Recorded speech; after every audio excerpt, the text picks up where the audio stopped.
Question 14 shows or gives us a table and asks us to draw a histogram. The first thing I need to remember with a histogram is I'm not going to be plotting my frequency, I'm going to be plotting my frequency density. This is going to be equal to the frequency divided by the class width. So for this first example, 50 to 70, I've got a class width of 20. 20 divided by 20 is 1 second. 70 to 80, class width of 10.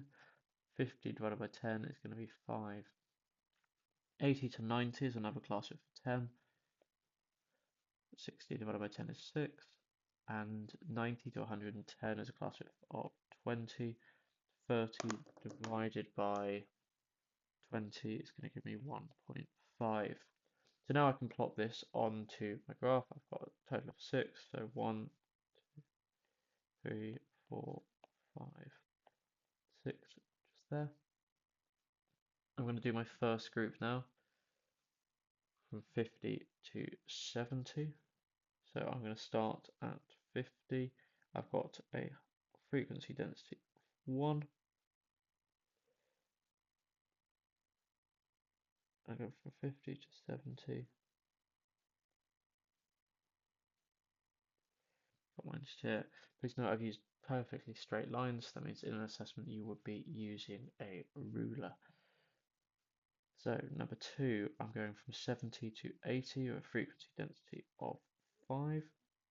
So let's start by going up to 5.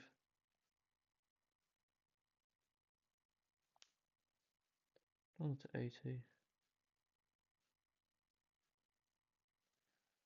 And there we have just there.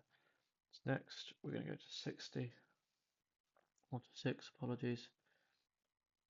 With a class width of 10 once again.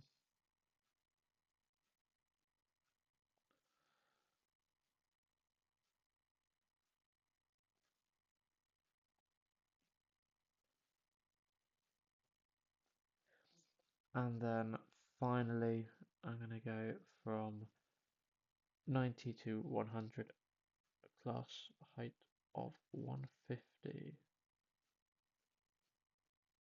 Oh, apologies, spot mistake already.